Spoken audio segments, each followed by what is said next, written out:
Merci à toutes et à tous de votre présence, de votre réponse, de votre inscription.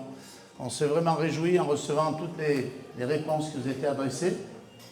Et ce qu'on veut cet après-midi, ce sera simple. Avant le vin d'honneur qui aura lieu tout à l'heure, avec réception de quelques personnalités, eh bien, nous allons avoir un temps de louange. Louange à qui? Au roi des rois, au Seigneur des seigneurs. Et on veut l'honorer parce que lui, il n'arrête pas de nous honorer. Et on dirait qu'on est inconnu, parfois, ben non. Il s'occupe de chaque détail de nos vies, même jusqu'à ce qu'on puisse être ici aujourd'hui. Alors, gloire à Dieu. On va se réjouir, on va faire la fête ensemble avec toute l'équipe louange. Donc, juste pour le programme d'aujourd'hui, c'est simple. Le vin d'honneur sera à 17h, donc avant, on se consacre à Jésus. Il y aura l'équipe louange, on les présentera, et puis un témoignage et le message d'ouverture de John et Laura, parce qu'on ne peut pas les séparer comme ça. On les applaudit. Wouh! Alléluia! Merci à eux, on les apprécie tellement depuis des années. Et même si on ne se voit pas souvent, on ne peut pas vous oublier. C'est impossible. Si vous ouvrez YouTube, il n'y a que voilà. En tout cas, merci au Seigneur. Je voudrais prier, puis j'invite l'équipe de louange à nous rejoindre ici. Seigneur notre Dieu, c'est vers toi que nous nous tournons aujourd'hui. Que Portes les Valences soit bénie par toi, Seigneur. Que chacune de nos personnes, des lieux où nous vivons, de nos familles, de nos êtres même, soit touchée et bénie dans cette journée. Parce que tu nous as dit que tu nous faisais grâce, Seigneur. Et aujourd'hui, c'est juste ta grâce. On ne veut pas être sous la pression de quoi que ce soit, d'une recherche humaine, mais d'une recherche divine. Tu veux faire quelque chose de bon dans nos vies, Seigneur. Et on t'invoque aujourd'hui de tout notre cœur en te disant, viens Seigneur, viens arroser tes enfants. Viens donner l'eau à ceux qui cherchent ta boisson, Seigneur, qui cherchent à recevoir de toi cette eau du ciel. Merci Seigneur pour ta présence dans ce lieu. On peut applaudir Jésus si vous voulez, très fort.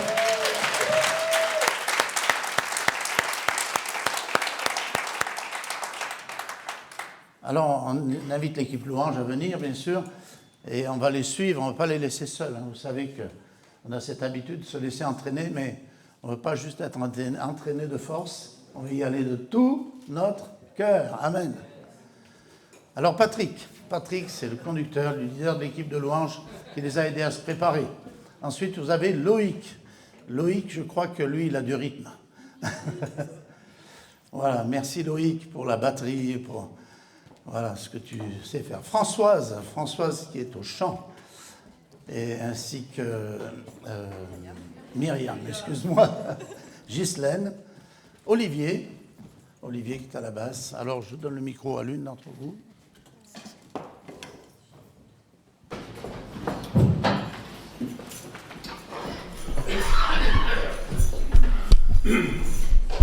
Croyez à la puissance de Dieu, je pense. Amen. Yes. Alors Loïc, je ne sais pas, vous avez remarqué, il a peut-être du mal à monter. Je lui ai vraiment demandé s'il était d'accord.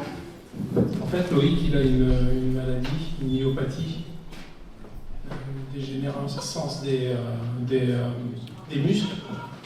Et bon, il est là. Et je vous jure, c'est un super effort qu'il fait pour vous.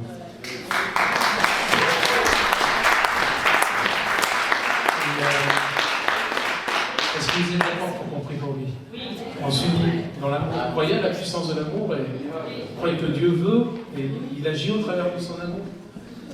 La puissance est en nous. Alors, je vous laisse prier pour lui.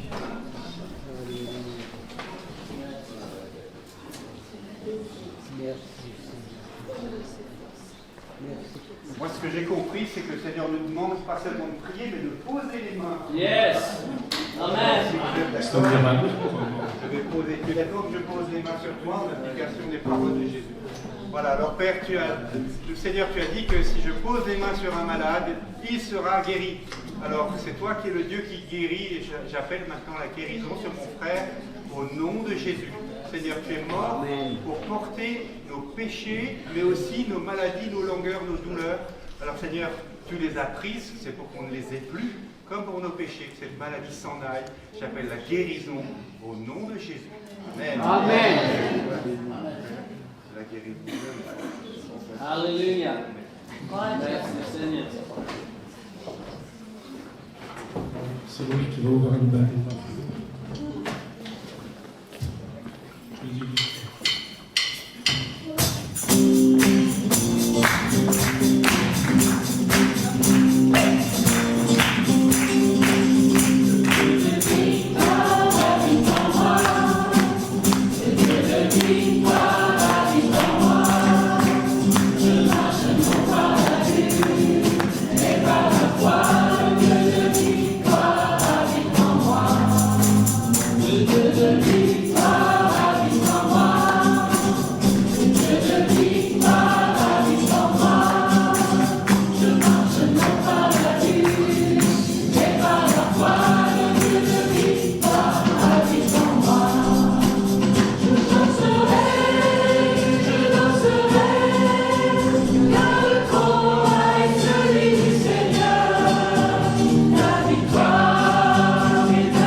Que peu. Alors on va chanter le Dieu de victoire habite en nous. Amen. Le Dieu de victoire habite en nous. Le Dieu de victoire habite en nous. Nous marchons non par la vue, mais par la foi. Le Dieu de victoire habite en nous. Le Dieu de victoire habite en nous. Nous marchons non par la vue, mais par la foi, le Dieu de victoire habite en nous. Nous marcherons, nous danserons, car le combat est celui du Seigneur. La victoire est assurée, car notre Dieu est vainqueur.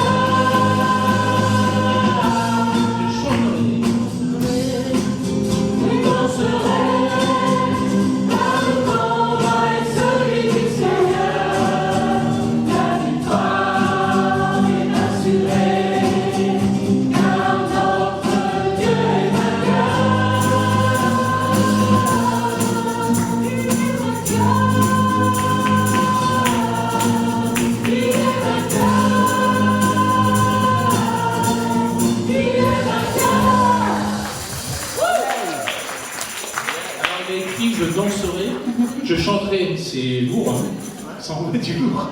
Dans le monde où on est, je crois que Dieu, il veut qu'on se serve aussi de nos émotions. Alors, peut-être que vous n'arrivez pas à bouger, ou peut-être que vous pouvez bouger le petit doigt.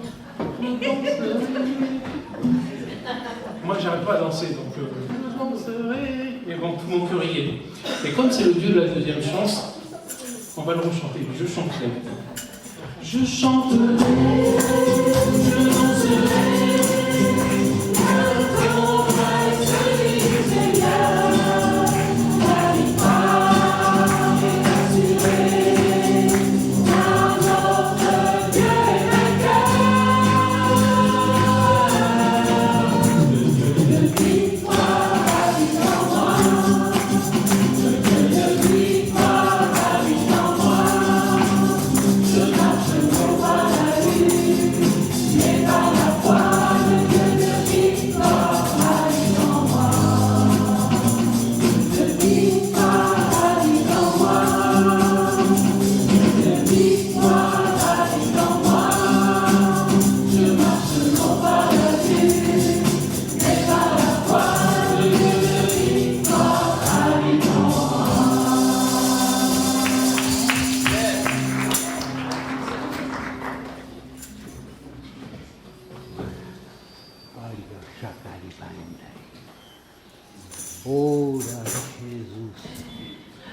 sûr, hein, pour vous sentir libre de prier, de prophétiser.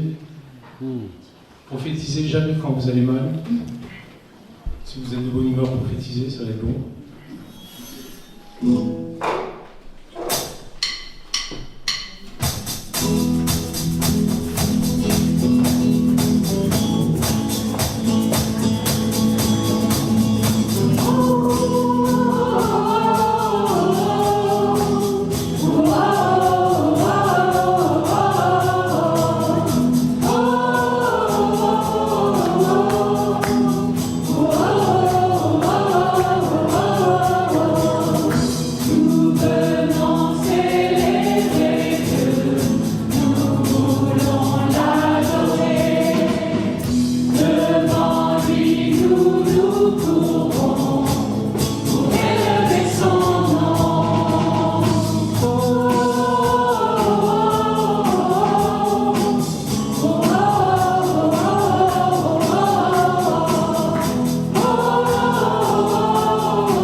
Alléluia.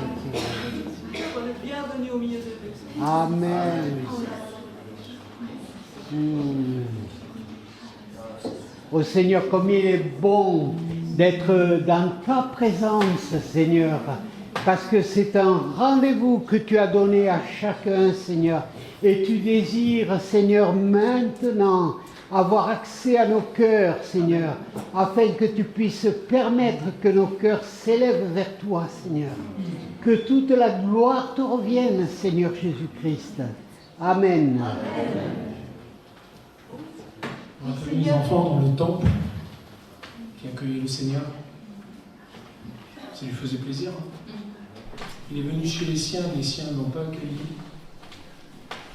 On peut lui faire plaisir ce soir, ou cet après-midi, en lui disant viens papa, viens, t'es au milieu de nous. Amen. Tu es le maître au milieu de nous, tu es notre roi, tu es notre source, la seule. On n'en a pas d'autre. Tu es la meilleure source, tu es la meilleure part. Amen.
Entendre le son de sa voix.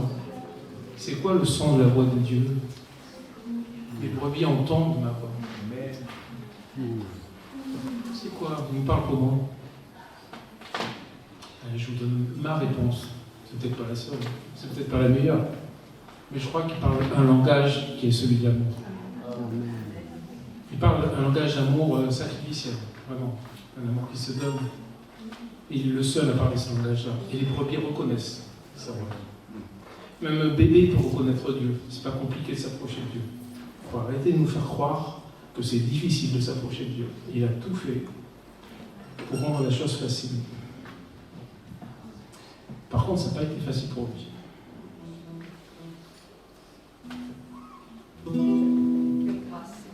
Quelle grâce tu nous as faite, Seigneur. Qu'on puisse s'approcher aujourd'hui de ton trône, Seigneur, sans être terrassé par ta sainteté. Ouais, Seigneur, c'est par ta grâce, c'est ton amour qu'on peut s'approcher de toi en toute confiance, Seigneur, parce qu'on sait que tu nous as purifiés de nos péchés. Merci, Jésus, de nous inviter cet après-midi à être avec toi, Seigneur, et à nous réjouir dans ta présence. Merci pour ta grâce. Alléluia, Jésus.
Il y a une personne qui est venue dans la salle ici pour voir ce qui se passait. Simplement pour voir ce qui se passait. Eh bien, le Seigneur veut te dire que c'est un rendez-vous particulier pour toi. C'est-à-dire que tu n'es pas là simplement pour voir ce qui va se passer, Mais Dieu veut te toucher. Et pour que tu te reconnaisses, il va te dire qui tu es et ce que tu as. Tu as mal à l'épaule droite.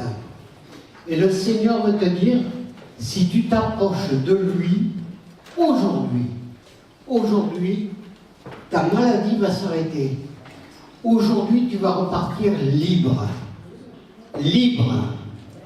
À toi de choisir.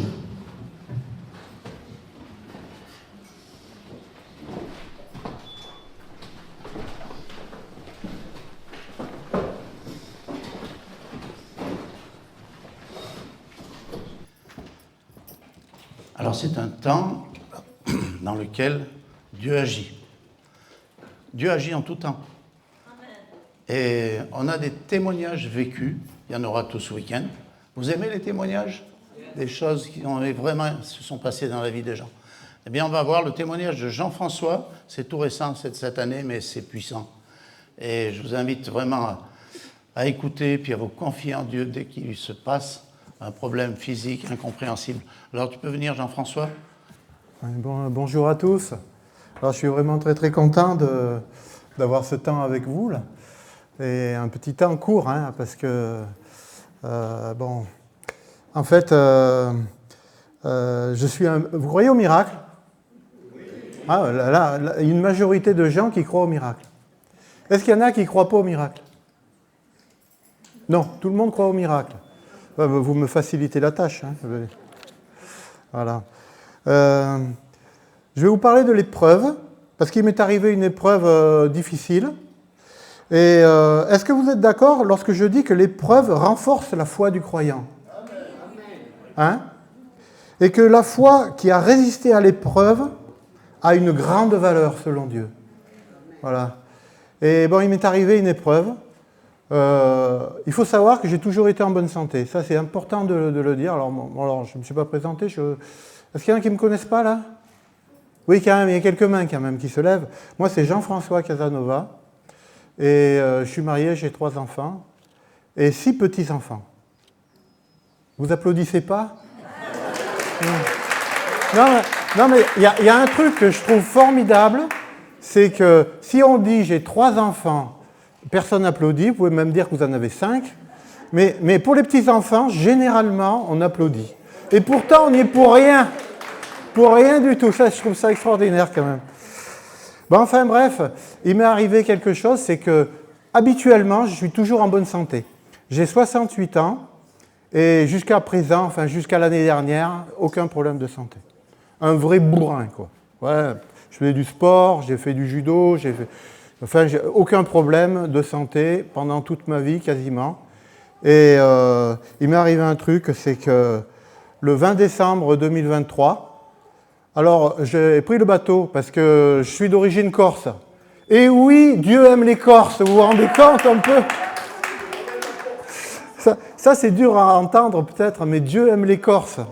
Non, parce que j'ai une maison en Corse et une maison ici. Je fais le va-et-vient, vous voyez? Et je faisais des travaux en Corse du Sud avec mon épouse. On y est allé quelques fois pour faire des travaux pour arranger la maison familiale. Et puis, une semaine avant, j'avais eu comme une alerte. En fait, j'ai fait un infarctus. Bon, j'ai eu une alerte et je bricolais, puis je portais les brouettes. Et, bon Dieu, cette dernière brouette a été bien dure.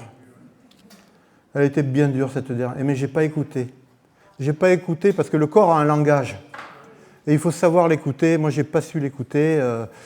Et puis, je me suis reposé un peu, et puis bon, j'ai laissé filer, quoi. Et puis je suis reparti, j'ai repris mes brouettes, et puis voilà, quoi. Hein. Seulement une semaine après, j'ai pris le bateau, puis en descendant à Marseille, en descendant de ma voiture à Marseille, j'ai descendu du bateau, et c'est moi qui devais conduire pour rentrer de Marseille à Valence, quoi, puisque j'habite pas très loin, j'habite à Pont de l'Isère, là. C'est une petite ville pas très loin d'ici. Et en descendant, je commence un peu à me sentir mal, quelque chose. Je dis Isabelle, mon épouse, je lui dis, prends le volant parce que là, je sens que je ne suis pas bien, quoi. Et puis je la fais conduire et sur l'autoroute, sur l'autoroute, et ben la pauvre, j'ai commencé à vraiment à avoir vraiment un infarctus grave, parce qu'elle était coincée sur l'autoroute, elle roulait sur l'autoroute, et puis moi, je suis parti, quoi. Alors j'ai vomi, tout ça, et puis je me suis écroulé sur elle, et avec la langue qui pend, les yeux révulsés, et puis elle conduit sur l'autoroute, comme ça, quoi. Et ma femme, c'est une femme de prière, parce qu'en fait, je vous parle de mon témoignage, mais elle n'est pas là, alors donc je vais un petit peu témoigner pour elle, parce que c'est là qu'elle devrait intervenir. Voilà, alors hop, je l'arrête, j'arrête de parler, c'est elle qui parle. On est d'accord ? Voilà. Parce que moi, j'étais parti, quoi. J'étais plus là. Ah ouais. Ah oui, d'accord. Mais vous m'entendiez, il me semble, sans micro. Hein ? J'ai une grande bouche, pour ne pas dire le contraire. Pour ne pas dire autre chose, je veux dire. Et je suis tombé sur ses genoux, les yeux révulsés, la langue qui pend, ça c'est elle qui parle, parce que moi je ne l'ai pas vu tout ça. Et elle, c'est une femme de prière, elle n'était pas d'accord. Elle n'était pas d'accord. Et elle n'a pas dit s'il te plaît, Dieu, non. Elle s'est mise en colère, mais envers l'adversaire. Parce qu'elle avait la conviction que ce n'était pas l'heure pour moi. Elle a dit non. Et puis d'un seul coup, bon, après, il a passé quand même, bon là je raconte rapidement, mais il a passé 20 minutes. 20 minutes, c'est très long sur l'autoroute lorsque vous roulez. Elle était obligée de rouler parce qu'elle était coincée. Et elle a fait le 112, tout, elle a appelé les pompiers et elle a dit non, pas d'accord. Puis d'un seul coup, paf, une boule de feu, paf, je suis revenu à moi, qu'est-ce qui arrive ? Je me suis aperçu que j'avais vomi sur le tableau de bord, etc. Et puis on est sorti à l'hôpital à Lançon.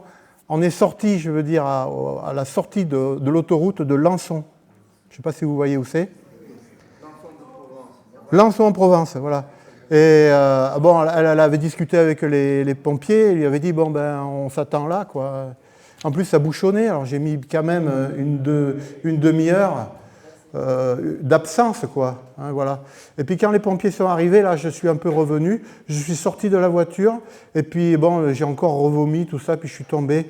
Et puis là les pompiers se sont occupés de moi, et pof, à un moment donné je suis sorti de mon corps, pof. Je suis sorti de mon corps. Et puis je voyais d'un coup, alors parce que ça fait mal une crise cardiaque, hein, c'est douloureux, voilà. Je suis sorti de mon corps et puis d'un seul coup je dis mais pourquoi ils s'affolent tous ? J'étais un peu en haut, j'ai plané en haut, quoi. Je ne peux pas dire que je n'ai pas fait une expérience de mort imminente, hein, parce que je ne suis pas mort, d'accord ? Mais je suis monté au-dessus à 10 mètres et puis je vois les pompiers qui s'affolent autour de moi et qui essayent de me ranimer, quoi. Et puis je dis, mais pourquoi ils s'affolent ? Mais c'est comme s'il y avait un dédoublement, que ce n'était pas moi qui étais là en bas, quoi. Et puis d'un seul coup, je suis revenu. Ça fait mal quand on revient. Ça fait un peu plus mal, parce que là, on retrouve ses limites, quoi. Et voilà, quoi. Et puis les pompiers se sont occupés de moi, et puis après, j'ai commencé à faire un parcours, etc., etc. Et bon, ils m'ont mis 5 stènes. Après, je suis revenu, j'ai eu d'autres problèmes, des séquelles quand même, mais passagères, j'ai fait un AVC, j'ai perdu l'usage de mon bras droit, et puis après, bon, ben c'est revenu, voilà. Et après, on m'a opéré à cœur ouvert. Alors ça a duré, l'histoire, elle a duré, là j'ai été opéré au mois d'avril, d'accord, le 18 avril, j'ai été opéré à Marseille, à la Timone à Marseille. Opération à cœur ouvert. Alors, vous savez ce que c'est une opération à cœur ouvert ? Ben, ça veut dire qu'on vous arrête le cœur. On vous l'arrête, et puis c'est une machine qui prend le relais. Et là, ça fait drôle. Le médecin m'avait dit, vous savez, il y en a qui y restent. Hein. Alors, bon, voilà, bon, et je suis là, quoi. Et vous savez où il est le miracle ? On pourrait dire qu'au regard humain, bon, ben, il y en a plein qui ont eu des infarctus et puis qui ont été opérés, et puis ça va bien, quoi. Mais pour moi, le miracle, c'est comment moi je l'ai vécu. C'est ça le miracle. Et c'est que cette épreuve a renforcé ma foi, quoi. C'est ça le miracle. Le deuxième miracle, j'ai aucune séquelle. Aujourd'hui, je n'ai aucune séquelle. D'accord ? Regardez ma main. Tout. J'ai aucune séquelle. Et là, il y a un miracle parce que il y a des choses qu'on ne comprend pas. Hein. Vous avez appris, pour certains d'entre vous, le décès de Carlos Payan. Hein. Mais il a eu la même chose que moi. Il n'est plus là. D'accord ? Et moi, j'avais fait cette prière au Seigneur. Je lui avais dit avant, mais c'était avant. Je voudrais vivre. Vous savez pourquoi je voudrais vivre ? Pour voir qu'est-ce qui va se passer. Parce qu'on vit une époque formidable. On vit une époque extraordinaire. Et c'est pour ça que ça y est, j'ai passé les 10 minutes. Hein ? Comment ? Non, mais non, parce que je suis un peu italien, un peu corse, alors je parle... Voilà. On vit une époque extraordinaire. Et j'avais demandé au Seigneur, je lui avais dit, moi je voudrais vivre pour voir qu'est-ce qui va se passer. Quoi. Parce que c'est le temps, c'est l'heure. On est dans l'horloge divine. Quoi. Il se passe des choses. Les prophéties se mettent en route, elles sont en marche. Et moi, je vais voir qu'est-ce qui se passe. Je regarde les infos, je suis un peu accro aux infos parce que je discerne le plan de Dieu et je n'ai pas besoin d'être prophète pour ça. On n'a plus besoin d'être prophète ou bien d'avoir des sciences infinies pour discerner. Maintenant, le commun des mortels, qui a foi en Jésus-Christ, est capable de discerner. Pourquoi ? Parce que ça se passe devant nos yeux. C'est en train d'arriver, quoi. Et j'ai demandé au Seigneur et il me fait cette grâce-là. Une grâce extraordinaire. Il n'y a pas longtemps, non, juste un truc. Et puis j'arrête. Il n'y a pas longtemps, j'ai dit à Francis, pourquoi tu veux vivre ? Et il m'a dit, je voudrais voir qu'est-ce qui va se passer. Et moi, j'ai dit, punaise, c'est le même écho. Il a fait le même écho. Vous savez ce que c'est un écho ? C'est que quand quelqu'un dit la même chose que vous avez déjà dans le cœur. Quoi. Hein ? Moi aussi, je voudrais vivre pour voir qu'est-ce qui va se passer. Merci Seigneur. J'arrête là parce que je pourrais aller plus loin. Je n'ai pas dit la moitié. Là. Alors, c'est quelque chose, c'est que Dieu aime les Corses. Vous êtes d'accord, hein ? Alors, on bénit un Corse de naissance, parce qu'il est valentinois, sinon, drôle-moi. Voilà, oui, merci. Mais une autre bonne nouvelle, Dieu aime les Américains. Et Dieu aime les Anglais. Oh, on m'amène de moi. Amen. Alors, j'invite John et Laura pour se présenter tous les deux, mais ils préfèrent prêcher en bas, plus près de nous, et ça, je comprends tout à fait. Super, voilà. Tout le monde va bien ? Oui. Avez-vous dit bonjour aux personnes autour de vous ? Non. Vous êtes venu peut-être avec la personne à côté de vous, et la personne devant, la personne derrière, vous les tapez sur le dos, vous dites bonjour, je m'appelle. C'est trop bien d'être ensemble, n'est-ce pas ? Absolument ravi d'être ici. Que le Seigneur est bon. Nous avons un week-end ensemble.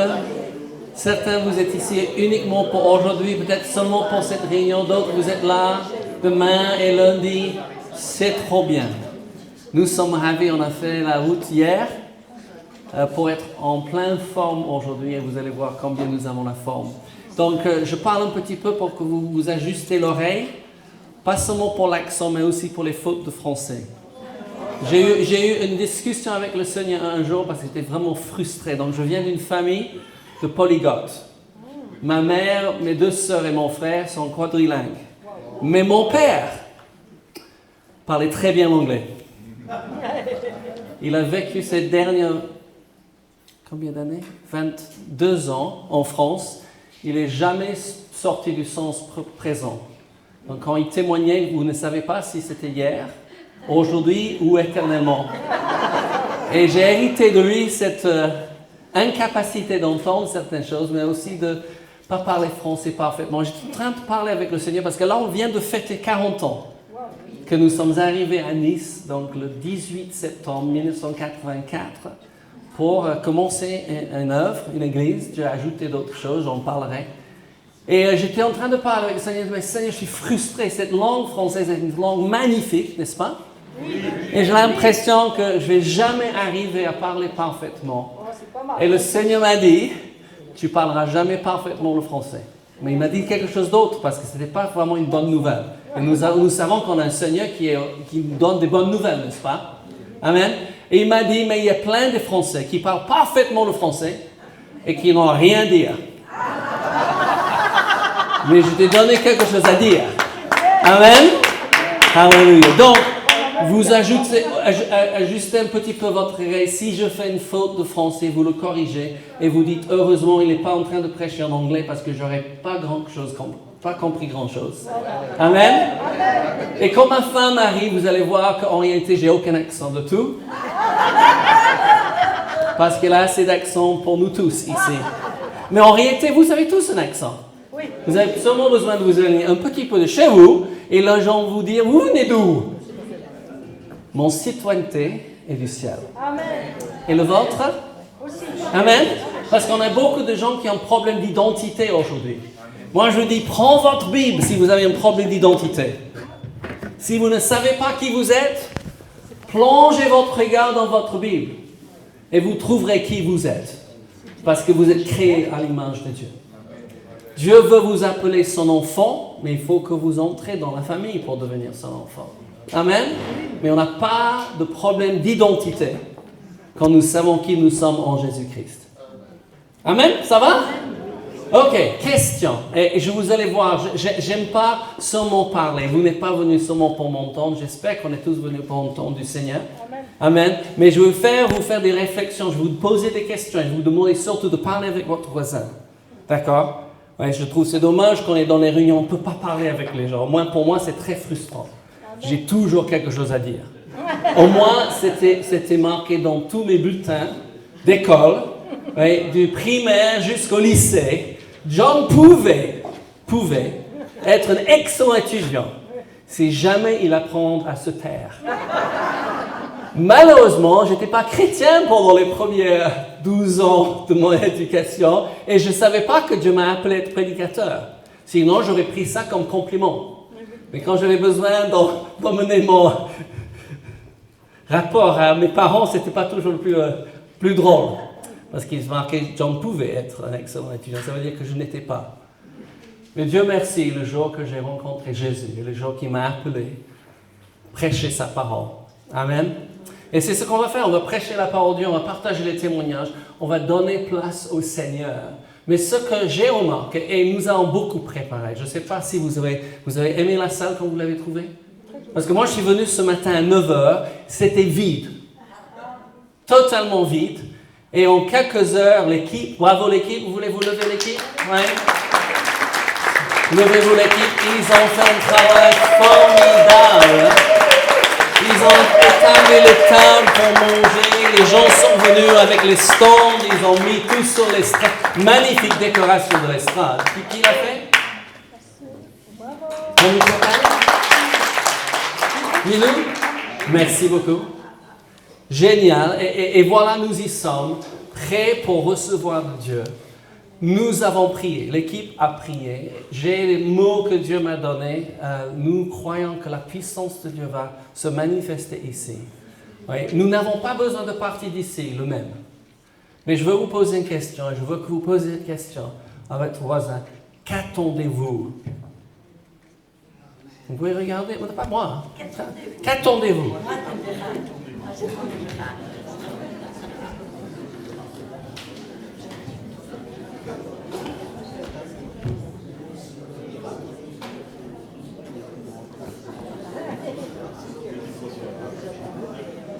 Vous êtes trop tranquille là.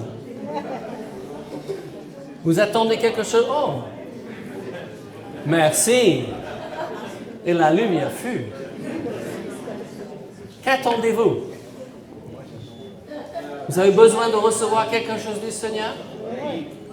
Vous savez, nous devons tous être dans l'attente. Quelqu'un a dit qu'il faut garder l'interrupteur de la foi toujours allumé. Vous avez déjà essayé de passer l'aspirateur? Quand c'est pas branché? Ça ne marche pas très bien, n'est-ce pas? Non, mais il y a les gens qui attendent recevoir de Dieu, mais ils ont atteint l'interrupteur de la foi. Et ce n'est pas la foi que nous recevons de Dieu. Amen. Donc, moi, je vous pose, vous attendez quoi? Parce que certains ont besoin de la guérison divine. On va prendre du temps, imposer les mains. Merci beaucoup. C'est qui est allé imposer les mains tout à l'heure? Olivier. Ouais. C'est bon parce que Jésus a dit, particulièrement, vous imposerez vos mains aux malades, ils seront guéris. Quelquefois, nous avons trop prié. Et oui, il y a des versets qui disent priez les uns pour les autres afin que vous soyez guéris. mais on impose nos mains. J'ai Dieu qui vit grand en moi. Est-ce que Dieu vit grand en vous? Est-ce que vous savez qu'il veut vivre de plus en plus grand en vous? Nous avons un grand extraordinaire. Nous avons marqué sur les flyers, rien n'est impossible pour Dieu. Vous le croyez? Oui. Qu'avez-vous besoin de Dieu?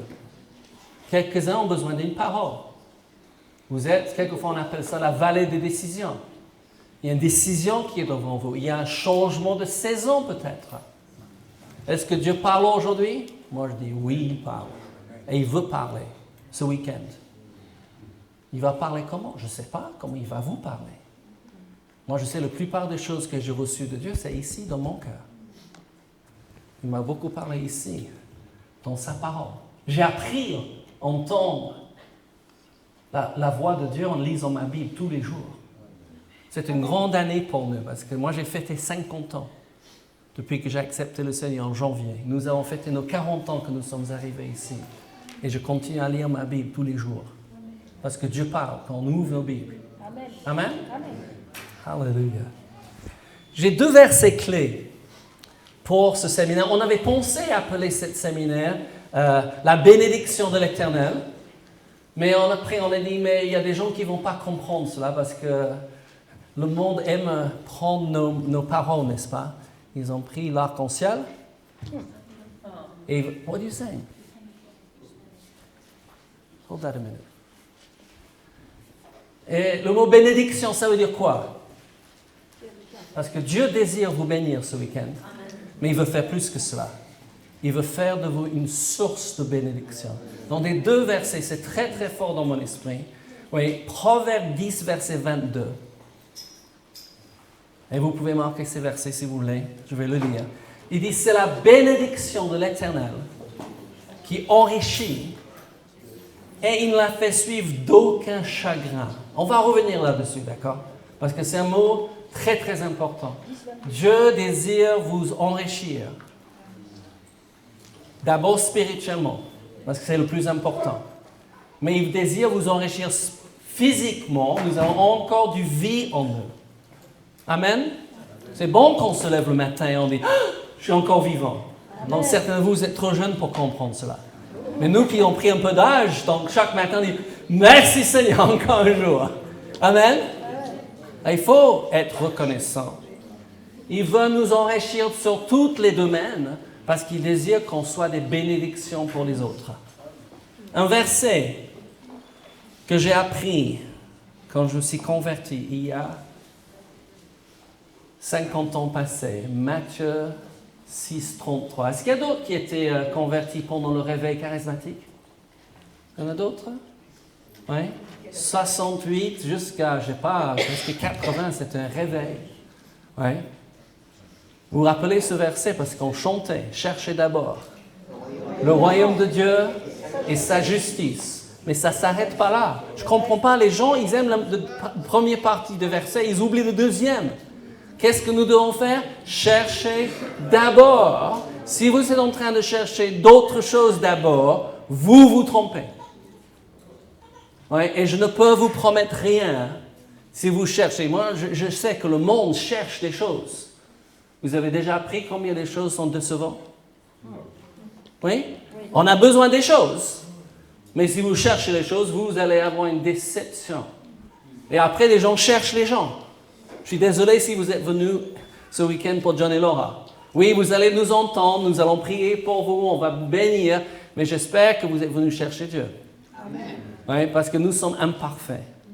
Et peut-être j'aurais dû vous donner certaines règles, mais une des règles les plus importantes quand on vient à un séminaire, si jamais je vous dis quelque chose, oui, et vous n'êtes pas d'accord, ne vous fâchez pas avec moi.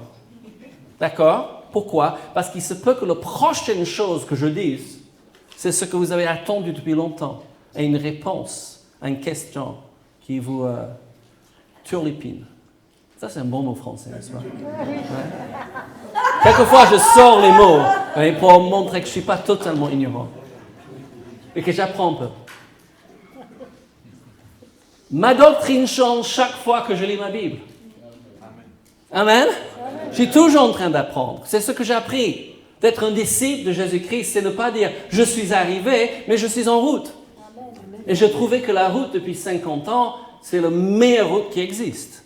Parce que Jésus dit, je suis le chemin, la vérité qui libère et la vie. Amen? D'accord? Ce qui est important, c'est qu'on marche dans l'amour, qu'on laisse Dieu nous parler. Peut-être je vais dire quelque chose, vous n'êtes pas d'accord, viens parler avec Christian, avec Francis, avec un des autres. Tu peux venir me parler. Il dit, je ne suis pas d'accord. Je dis, ok, on discute, ce n'est pas un problème. Je ne prétends pas avoir raison. Ce que je sais, c'est que Dieu nous a donné des choses à partager avec vous et on va libérer la puissance de Dieu pour votre vie parce que Dieu désire vous bénir ce week-end pour que vous puissiez être une bénédiction. Est-ce que ça va? Et je n'ai pas fini le verset, n'est-ce pas? Est-ce que quelqu'un est au courant? Parce que quelquefois, je m'arrête au milieu. Il dit, cherchez d'abord le royaume et la justice de Dieu, et toutes ces choses vous seront données par-dessus. Parce qu'on a besoin des choses pour vivre. Amen? Dieu n'a jamais été contre les choses, mais ce qu'on voit dans le monde actuel, c'est que les choses sont devenues des dieux. Et les gens veulent se prosterner devant les choses. Quelle déception qu'on réalise que ces choses sont passagères. Amen? Ça va? Il y a plein de stands, je trouve c'est génial, un stand ici absolument magnifique. Vous cherchez les cadeaux de Noël, il y a un stand là, oui, incroyable. Inc? Pas Inc? Ah, je prononce ça à l'anglais. Incroyable. Non, regarde. Incroyable. Oui. Il y a un stand de tableaux génial. Je n'ai pas encore regardé derrière, mais je vais voir. Il y a encore ici. Et nous avons emmené une table de livres, d'excellents livres. Je présenterai quelques-uns. Ils sont là. Aussi, je n'ai pas une carte. Ah oui, j'ai une carte. Nous avons emmené des cartes avec nous. Il y a une magnifique photo de ma femme. Il y a un concours. Donc, combien de photos vous voyez Laura et combien de différents chapeaux qu'elle porte, d'accord? Parce que madame est connue comme la dame au chapeau. Et mon titre préféré, c'est le mari de la dame au chapeau. Pourquoi c'est car? D'abord parce qu'on veut montrer nos 3 petits-enfants, et vous pouvez les applaudir si vous voulez. Et nos enfants, mais aussi il y a ce qu'on appelle un QR code. Et si vous scannez là, ça va vous amener sur différents sites. Il y a donc le site Édition Victoire où il y a des brochures gratuites pour vous sur différents sujets, mais aussi il y a 2 chaînes YouTube. Un de nos livres Édition Victoire où il y a 35 livres audio gratuits, des livres sur plein de choses qui sont géniaux, que vous pouvez écouter. Je ne sais pas si vous aimez écouter le livre, j'aime beaucoup. Mais aussi vous pouvez les offrir à vos amis, super cadeau de Noël, parce que ça ne vous coûte rien. Et ça va changer leur vie, d'accord? C'est des choses exceptionnelles. Il y a d'autres, on fait des émissions, Laura et moi, et vous pouvez aller là, il y a plein de choses pour vous. Donc on va vous offrir chacun une carte, et voilà. Et tout ce qu'on veut, nous venons pour être des bénédictions. Dieu nous a tellement bénis, Dieu a changé ma vie, il a changé la vie de ma femme. Et si on peut vous bénir un petit peu, ça nous fera du bien. Donc, je vais vous les montrer 2 livres exceptionnels parce qu'on voulait parler de la bénédiction de l'Éternel qui enrichit. Et il y a un livre de Kenneth Copeland, je ne sais pas si vous voulez entendre, si vous aimez des grands livres, les livres qui vraiment touchent profondément notre vie. On a l'impression, je pense qu'il va sur ses 88 ans, je pense en décembre il y a 88 ans, il a écrit ce livre, on a l'impression, en lisant ce livre, il parcourt la Bible en train de parler de la bénédiction, de la Genèse jusqu'à l'Apocalypse. C'est formidable. Il s'appelle La bénédiction de l'Éternel, enrichi, ne fait suivre d'aucun chagrin. Ah oui, c'est Proverbe 17:2. Super livre. Et sa femme, Gloria, a aussi écrit un livre. Donc c'est un peu plus petit. Normalement, les livres sont plus grands pour les femmes, pas plus petits, mais c'est plus petit celui.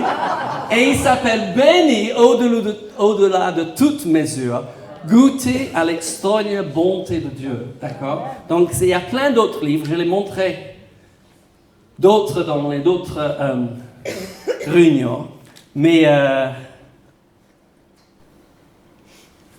c'est juste super d'être avec vous. Je ne sais pas si vous êtes heureux de pouvoir prendre du temps. Parce qu'on vit une vie donc, qui devient un petit peu trop rapide, n'est-ce pas? Et combien c'est bon de nous arrêter, de respirer un petit peu, de réfléchir et de parler avec le Seigneur. Je veux prier, après Laura va venir. Parce que je pense que ce sera bon qu'elle se présente un petit peu. Je sais qu'elle a des choses à cœur. Amen. Seigneur, nous te bénissons. Nous sommes dans la joie d'être ensemble. Que c'est merveilleux de rencontrer certaines de ces personnes pour la première fois, d'autres de les retrouver après des années. Mais surtout, Seigneur, de nous rencontrer dans ce lieu où tu es bienvenu. Saint-Esprit, c'est toi qui diriges ce week-end. Saint-Esprit, c'est toi qui es le maître de ce lieu. Et notre désir, c'est que tous les gens qui sont autour de nous reçoivent de ta part et qu'ils soient bénis. Père, tu es un si bon Père. Chaque fois qu'on s'approche de toi, on réalise que tu es encore meilleur de ce qu'on avait compris jusqu'ici. Et Père, nous demandons ta bénédiction. Seigneur, nous avons tous besoin de recevoir de ta part. Mais nous voulons plus que cela. Nous voulons quelque chose pour apporter à ceux qui sont autour de nous. Tu connais les situations dans lesquelles nous vivons actuellement. Des difficultés dans la famille, des difficultés au travail, dans notre voisinage, des difficultés que nos amis sont en train de faire face. Et Père, nous voulons être ceux qui apportent la paix, mais aussi ceux qui apportent des solutions. Seigneur, ta parole dit que nous sommes ambassadeurs pour Christ. Et nous voulons bien remplir ce rôle, de te représenter ici sur terre. Jésus, quand on parcourt les évangiles, on voit que tu as changé les vies que tu as rencontrées. Tu as touché les uns et les autres, délivré, guéri, multiplié, élevé, bénir. Et Seigneur, nous avons le désir de faire la même chose. Père, merci pour ce que tu vas nous dire pendant ce week-end. Merci au nom de Jésus. Amen. You want to come? Sure. Can I put this on you a minute? Yeah. I'll put it here. Have you got a pocket? No, but you can put it. Does it have a clip on it? I think so. Okay, you can clip it on the back of my dress. I better get out, but there we go. 1 minute. Hello! Une chose qu'on va faire beaucoup ce week-end, c'est rigoler. Parce que la joie du Seigneur est votre force. Et moi, je ne sais pas si vous êtes comme moi, j'ai besoin de me forcer de garder dans la joie du Seigneur. Parce qu'il y a des gens qui viennent pour vous agacer, vous embêter. Et vous... parce qu'ils veulent vous voir exploser. N'est-ce pas? Il y a certains gens qui cherchent à avoir votre joie. Parce qu'ils veulent voir si c'est réel ou c'est artificiel. Alors, parce que je porte toujours des chapeaux, depuis 1993, je ne sors pas à la maison sans un chapeau. Et les gens disent, mais ici, on ne porte pas de chapeau. Je dis, je suis ici et je porte un chapeau. Et je rigole en face. Parce que vous savez, quand vous rigolez en face, les gens, ils croient que vous êtes dingue et vous laissent tranquille. Parce que la Bible dit, garde au-dessus de toute chose votre cœur. Parce que c'est là la source de la vie. Et les gens veulent avoir votre cœur. Mais nous avons remis nos cœurs entre les mains de Jésus. Amen. Il nous a cherchés quand nous étions bien loin de lui. Il est venu, il nous a élevés de le royaume des ténèbres. Il nous a transférés dans le royaume de son Fils bien-aimé. Et ma vie, avant de connaître Jésus, c'était tristonnée. J'étais noire et c'était pas marrant de me connaître. Parce que si vous me gassez, je vais vous taper dessus. Et tu sais, ça me faisait plaisir parce que moi, j'étais meurtrier. Et les gens qui sont meurtriers veulent faire pareil aux autres. Mais nous baignons dans l'amour de Jésus-Christ, le Fils de Dieu, celui qui est venu quand nous étions encore loin de Dieu. Il a payé le prix afin qu'on puisse vivre en communion avec le Tout-Puissant. On peut avoir son amour dans nos cœurs chaque jour et on peut transmettre cela aux autres. Ça, c'est notre plus grand bonheur, n'est-ce pas? De rencontrer quelqu'un qui connaît rien du tout et croit que j'ai des antennes sous mon chapeau. Tu vois? Alors, parce que je suis alien, tu sais, je suis étranger. Ça fait 40 ans que j'habite en France, mais je me comporte toujours comme une Américaine.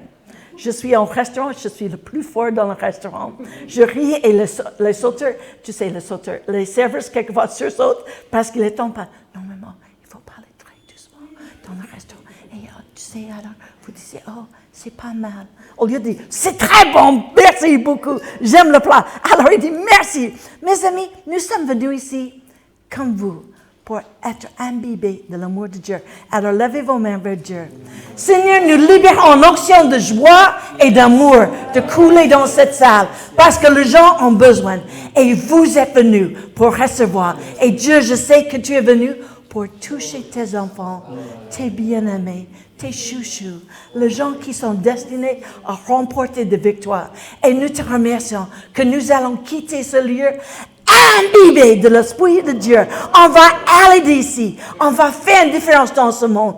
Et on va toucher les gens pour l'éternité. On va arracher les gens de la royaume des ténèbres. On va voir les gens transférés dans le royaume de son Fils bien-aimé. Et merci Seigneur, chacun va partir ici boosté et plein de joie. Au nom de Jésus. Et tout le monde dit Amen. Pas ici pour demander est-ce que Dieu veut guérir. Il a dit oui. Il n'y a aucun verset dans le Nouveau Testament où Dieu a dit non. Il dit, je suis l'Éternel qui t'a guéri. Donc elle va donner quelques paroles de connaissance. Si c'est vous et vous voulez venir recevoir, vous pouvez vous lever et venir. Elle va imposer les mains, elle ne va pas prier. Laure et moi, nous ne sommes pas venus conseiller, d'accord? On ne va pas conseiller ce week-end du tout. On va libérer la puissance de Dieu. Est-ce que ça va? Alléluia! Alors, il y a des gens ici, et vous avez un sèchement dans les yeux. C'est comme vos yeux sont très secs. Alors, et l'autre chose, c'est les gens qui ont des problèmes de genoux. Alors, c'est des tensions aux genoux. Si c'est vous, venez maintenant, on va libérer l'onction et Dieu va vous guérir. Qui a le sèchement des yeux? Venez ici, parce que Dieu veut vous guérir. Alléluia. Amen. Viens, viens. On va prendre quelques secondes pour libérer l'onction et Dieu fait le nécessaire. Alléluia. Et pour les genoux? Alléluia. Les autres, vous pouvez prier là où vous êtes. Alléluia. Ne le touche pas, reste comme ça collé en toi. Et ne prie pas quand quelqu'un prie pour vous. Vous recevez, tout simplement, d'accord?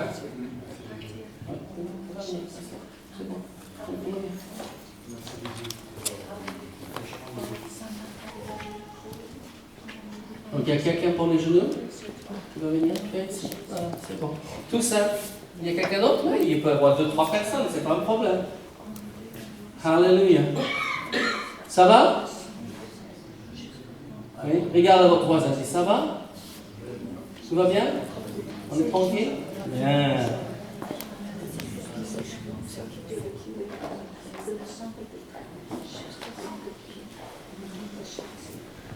Si vous restez sur mon point de réunion, avant de partir, viens vers un de nous et demandez, on va prier pour vous. Ce sera dommage que quelqu'un parte sans recevoir la prière. Je trouve souvent dans nos églises, on laisse les gens venir dans le besoin et on les laisse partir avec le même besoin. Vous savez, on devrait demander aux gens autour de nous, hein, avez-vous besoin de... Est-ce que je peux prier pour vous? Pourquoi? Parce qu'on a laissé tout se passer devant et quelquefois les gens devant sont déjà très occupés avec la louange, avec la prédication, mais nous sommes tous appelés à prier pour les gens, à bénir les gens. Amen? Vous n'allez pas nous gêner si vous tournez vers quelqu'un, vous devez donner une parole et vous priez pour eux, d'accord? Pas de problème. Amen? Hallelujah. Le Seigneur voulait vous dire quelque chose. Est-ce que vous rigolez assez? Parce que la plupart des gens ne rient pas. Vous savez, les gens très très riches aujourd'hui font des séances de rire. Ils payent pour aller dans les séances de rire. Vous les avez vues peut-être, c'est très bizarre. Mais j'ai entendu quelque chose, j'ai appris quelque chose l'autre jour, je suis toujours en train d'apprendre. Rire parce que c'est drôle ou rire parce que vous décidez tout simplement de rire fait le même effet. Ça fait beaucoup de bien à votre être. Amen. Et nous avons tous besoin d'apprendre et de décider, je vais rire. Donc avec Laure, chaque fois qu'elle rit, tu peux les rire avec elle. Mais vous n'avez pas besoin que quelqu'un vous raconte une blague, mais ça fait du bien. Et on m'a dit, grimacer prend 34 muscles Sourire, prendre 6. Mais vous n'avez pas besoin de faire de chirurgie esthétique pour votre visage si vous rigolez beaucoup. C'est bon? Alléluia. Ok. Vous êtes. Ok. Alléluia. Que le Seigneur est bon, on l'espère. D'accord, ça va? Amen. Beaucoup de gens croient que les dons ou les manifestations du don spirituel sont réservées pour quelques élus. Vous lisez quelle Bible? Parce que ma Bible dit que nous devons tous manifester les dons de l'Esprit. Mais si vous n'attendez pas, si vous pensez que c'est réservé pour les pasteurs, Dieu merci, il ne m'a pas appelé pasteur avant que j'étais déjà en train de prier pour les gens, de se convertir, d'être baptisé du Saint-Esprit et d'être guéri. J'avais aucune idée que j'étais appelé pasteur. En réalité, j'avais l'appel pour la France longtemps avant que j'ai reçu l'appel pour être pasteur. C'était novembre 1980. Il y a 44 ans que j'ai reçu la France dans mon cœur. Et je savais que c'était la réponse à une prière que j'ai priée pendant 2 ans et 3 mois. Seigneur, si tu me dis quelle est ta volonté, je t'obéirai. Et la France est tombée du plafond, traversé ma tête et entrée dans mon cœur. C'était peut-être la chose la plus spirituelle que j'ai jamais vécue dans mes 50 ans de chrétien. Mais Dieu merci, j'étais déjà en train de gagner les gens pour Jésus, déjà en train de prier pour les gens, d'être baptisé du Saint-Esprit par là, et déjà j'ai commencé à voir les gens guéris. Donc pour les gens qui disent, il faut être ministère, il faut être pasteur, c'est pas marqué dans votre Bible. Non. Jean 14, 12. Vous connaissez Jean 14, 12? Vous avez votre Bible avec vous? Smartphone? Tablette? Vous savez, la chose la plus importante dans le smartphone aujourd'hui, parce qu'on ne téléphone plus. Oui, c'est votre Bible. Et vous devez télécharger plusieurs versions de la Bible. Surtout que quand il n'y a pas de connexion, vous pouvez toujours lire votre Bible. Peu importe où vous êtes. Jean 14, 12, c'est un de ces versets que, si vous le croyez, ça va changer votre vie. Amen. Parce que Jésus dit, vous avez trouvé, vous êtes là devant, c'est bon. En vérité, je lis pour ceux qui n'ont pas leur Bible ouverte devant. Hein. En vérité, je vous le dis, celui qui croit en moi, ok, je pose une question, regarde-moi. Combien ici croient en Jésus? Vous croyez en Jésus? Amen. Oui, je vois la plupart des mains. Vous croyez en Jésus? Il dit, voilà, celui qui croit en moi fera les œuvres que je fais. Et on fera le plus grand. Qu'est-ce que Jésus a fait comme œuvre? Il a enseigné, il a prêché, il a guéri, il a délivré. On peut résumer son ministère comme ça. Et c'est ça qu'on doit... Oui, mais je ne suis pas appelé enseignant. Mais vous n'enseignez pas vos enfants? Vous n'enseignez pas les jeunes chrétiens autour de vous? Nous devons tous être enseignants. Peut-être pas sur l'estrade. Dieu merci, je ne suis pas sur l'estrade. Beaucoup plus confortable ici pour moi. Si on était jusqu'au bras, je serais sur l'estrade, d'accord? Pour que les gens derrière puissent me voir. Et je demandais alors d'aller s'asseoir derrière pour voir s'ils pouvaient me voir. Oui, quand je suis ici, elle dit c'est bon. Enseigner, prêcher, guérir. Jésus a dit, vous imposerez vos mains aux malades et ils seront guéris. Exact. Oui. Marc 16, vous voulez tourner en Marc 16, verset...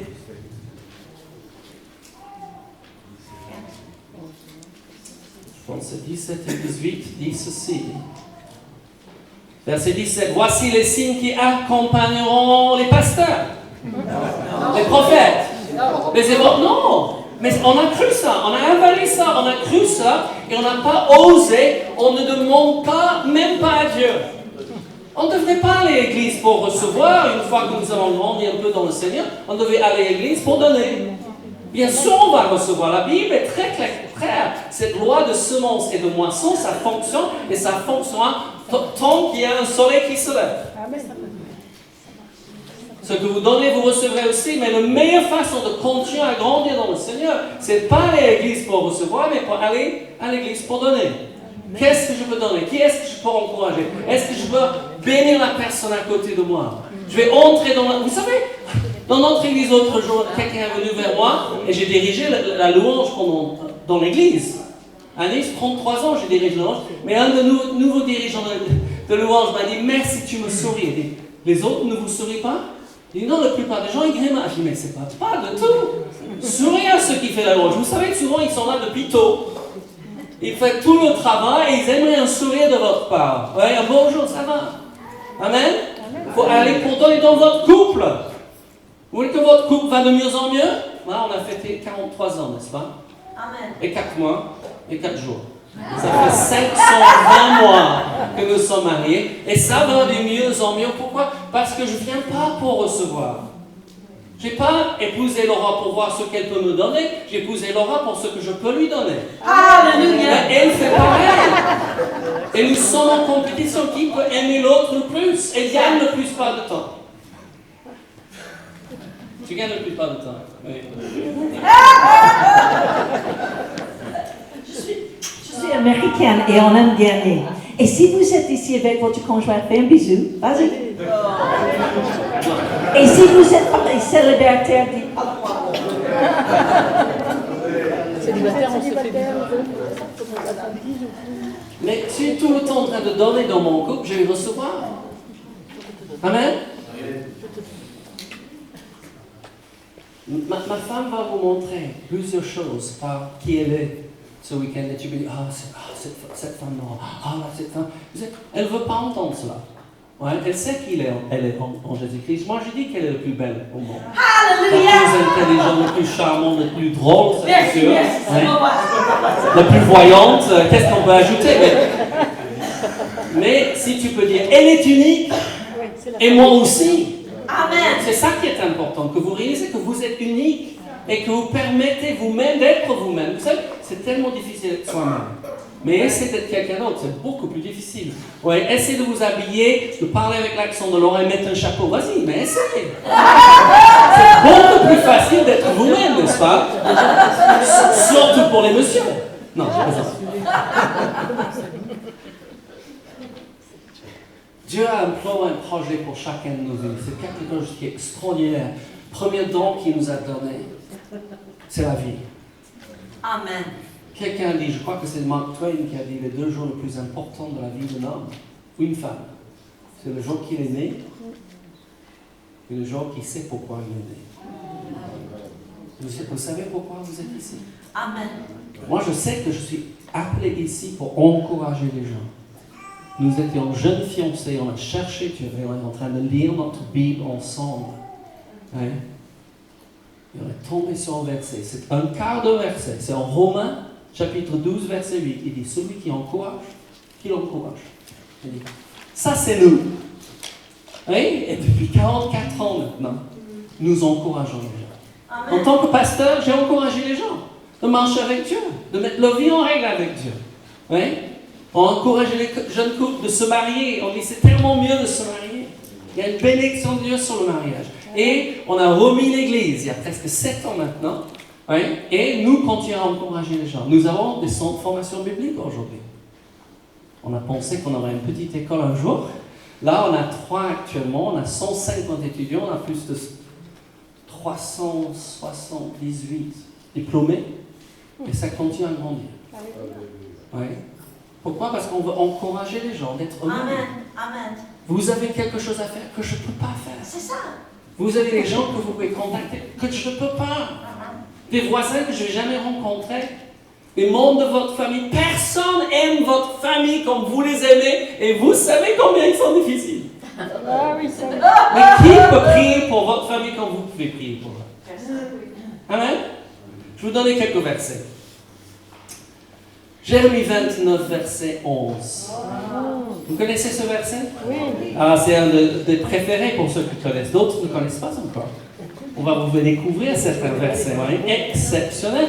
Et vous savez, Dieu n'a jamais écrit quelque chose qu'il ne voulait pas dire. Je sais qu'en tant qu'homme, en tant qu'être humain, on peut dire les choses et regretter ce qu'on a dit. Ah, mais j'ai dit quelque chose, je ne peux pas le faire. Combien de parents sont ici? Vous êtes parents? Si vous êtes grands-parents par contre, vous êtes parents aussi, parce que c'est pas possible d'être grands-parents. Vous êtes parents, et il y a beaucoup de parents là? Vous avez dit des choses quelquefois à vos enfants que ce n'était pas possible de faire, n'est-ce pas? Mais on ne devrait pas.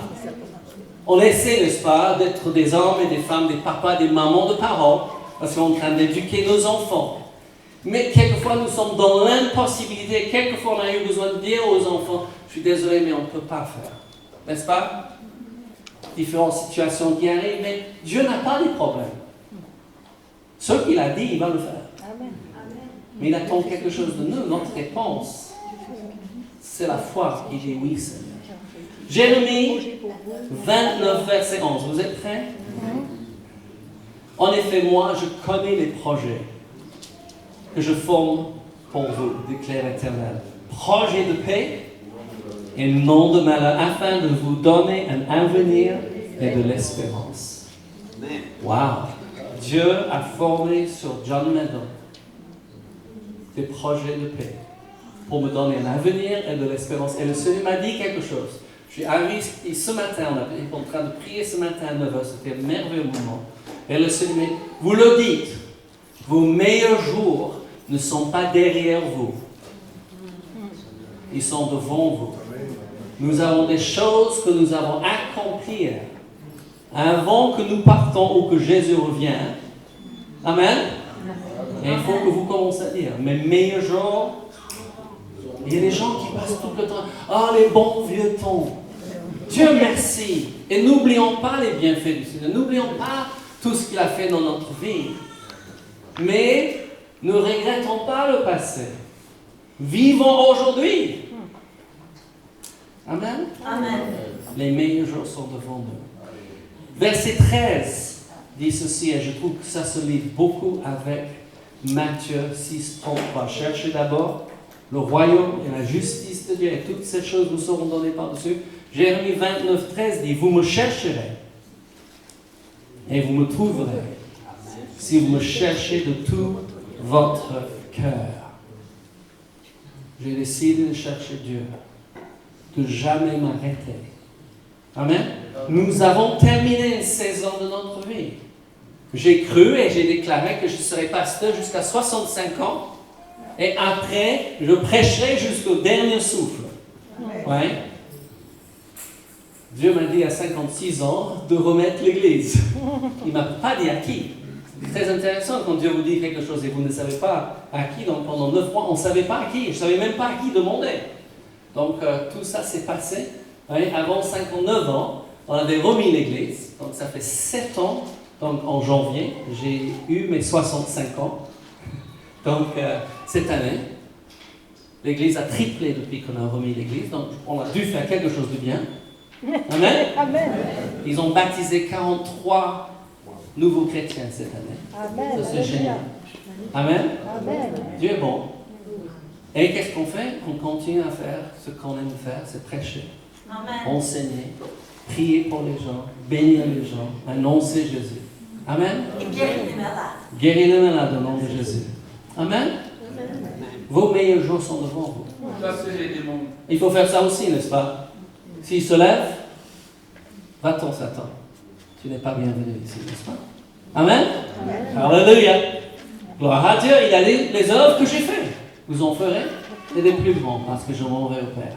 Isaïe, chapitre 1, verset 19.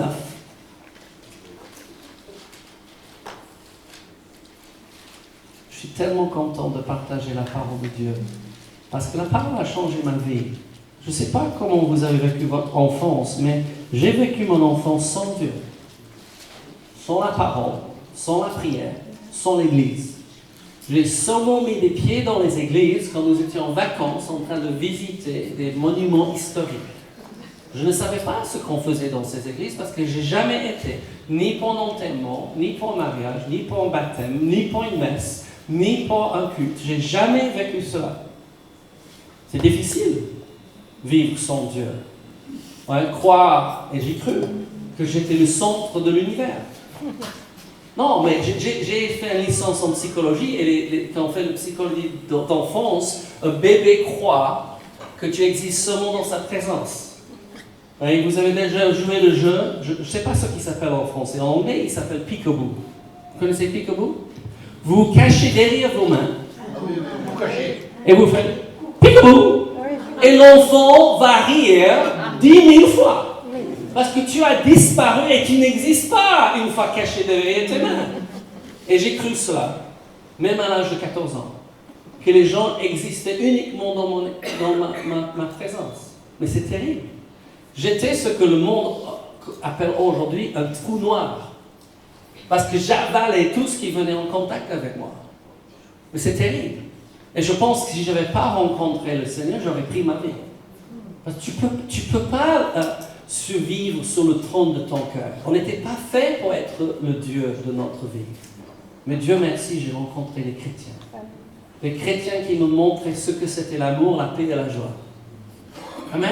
Et j'ai donné ma vie au Seigneur et c'était juste merveilleux. Isaïe 1, verset 19. Ça va? Amen. Je suis en train de vous parler, mais j'espère que Dieu est en train de vous parler. Peut-être vous êtes en train de noter quelques ces versets, c'est bien de faire, mais surtout, si Dieu vous parle, comment que je vous parle, notez cela. C'est vraiment important. Je sais, dans certaines réunions où j'étais en train d'écouter des hommes ou des femmes de Dieu, que Dieu m'a parlé, je dis, ça c'est Dieu qui parle. Ce n'est plus un homme, mais Dieu vient de me parler. C'est vraiment important.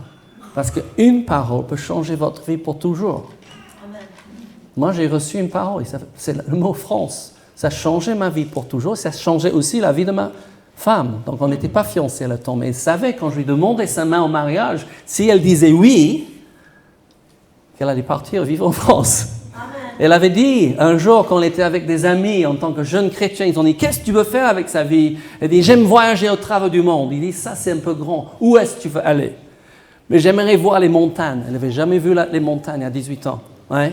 J'aimerais aller à Londres. Je ne sais pas pourquoi, mais elle voulait. Et je veux aller à Paris. Elle voulait aller à Paris une fois dans sa vie. Quand je lui demandais, est-ce que tu veux m'épouser? Elle a dit oui. Elle savait qu'elle allait vivre en France. Et nous allons à Paris régulièrement. On était là le week-end passé. Ouais. Mais pas pour visiter, mais pour annoncer l'évangile qui transforme la vie des gens. Amen. Ce verset est tellement important. En Isaïe, chapitre 1 et verset 19, il dit « Si vous voulez bien écouter, vous mangerez les meilleurs produits du pays. » Ça, c'est seconde 21. Louis II dit « Si vous avez de la bonne volonté, si vous êtes docile, vous mangez les meilleures productions du pays. Si vous êtes obéissant, et vous avez une bonne attitude, vous allez toujours vivre en haut. Je répète, si vous gardez une bonne attitude et si vous obéissez à la voix de l'Éternel, vous vivrez toujours en haut. Amen. Je ne sais pas si vous avez décidé de vivre en haut, parce qu'il y a beaucoup de gens qui semblent vouloir vivre en bas. Ils sont toujours en train de murmurer, de critiquer, de lamenter. Ils voient toujours le verre moitié vide. Vous dites donc, vous êtes de ceux qui voient le verre moitié plein? Non. Je vois le verre qui déborde. Merci. Qui déborde. Pourquoi vous dites ça, John? Parce que la Bible dit, Dieu dit, que notre coupe déborde. Amen? Donc, on était un peu choqués en arrivant en France. Je ne sais pas si vous réalisez, mais certaines choses des cultures françaises un peu choquantes. La façon que vous, à l'époque au moins, quand nous sommes arrivés en 84, vous remplissez un verre jusqu'à 3 doigts de hauteur. Et on y met. Le cerveau, il devait boire la moitié du verre. Parce qu'aux États-Unis, ils sont un peu bizarres, les Américains aussi. Ouais? Les Anglais ne sont pas parfaits, ne me méprenez pas de tout, mais les Américains, ils remplissent le verre déjà avec des glaçons. Et après, ils remplissent jusqu'au bord. Je crois que les Africains aussi ont rempli le verre jusqu'au bord, n'est-ce pas? Les Anglais ont jusqu'à un doigt. Mais les Français, c'est jusqu'à 3 doigts. Je dis, mais c'est bizarre ça. Surtout quand c'est un petit verre, il ne reste rien. Mais Dieu, il veut que votre coupe déborde. Qu'est-ce que ça veut dire pour vous? Est-ce que votre vie est en train de déborder? La joie? La paix, l'amour. Quand nous étions jeunes mariés, l'Église prêchait beaucoup sur l'équilibre. Il faut être équilibré. Et notre jeune pasteur qui a célébré notre mariage, il dit, le seul problème, c'est si on reste équilibré, on ne bouge plus. Mais si on avance, seulement en marchant, on va d'un déséquilibre à un autre. Et il a dit, il faut qu'on soit totalement déséquilibré en tant que chrétien en ce qui concerne l'amour. Parce que Dieu a tant aimé le monde qu'il a donné son Fils unique. Vous ferez cela? Vous donnerez un de vos enfants? Non. Pour le salut du monde? Non, je suis désolé. Il faut être honnête. Dieu a donné son Fils unique parce qu'il vous aime. Il m'aime tant. Amen. Afin qu'on ne périsse point, mais qu'on ait la vie éternelle. Dieu a quelque chose pour chacun de nous de faire. Il faut qu'on dise, Seigneur, oui, je veux connaître ta volonté. Dis-moi quelle est ta volonté et je t'obéirai. Amen.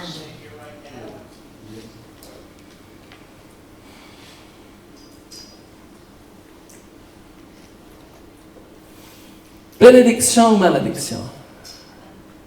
On a eu toutes les choses tournent en cercle. Je ne sais pas si vous êtes chrétien depuis assez long, mais vous savez, il semble que les choses qui étaient exagérées dans le passé reviennent et sont exagérées nouveau. Et beaucoup de gens veulent parler des malédictions générationnelles. Moi, je veux vous parler des bénédictions générationnelles. Amen. S'il y a eu des malédictions dans votre famille, j'espère que vous les avez arrêtées.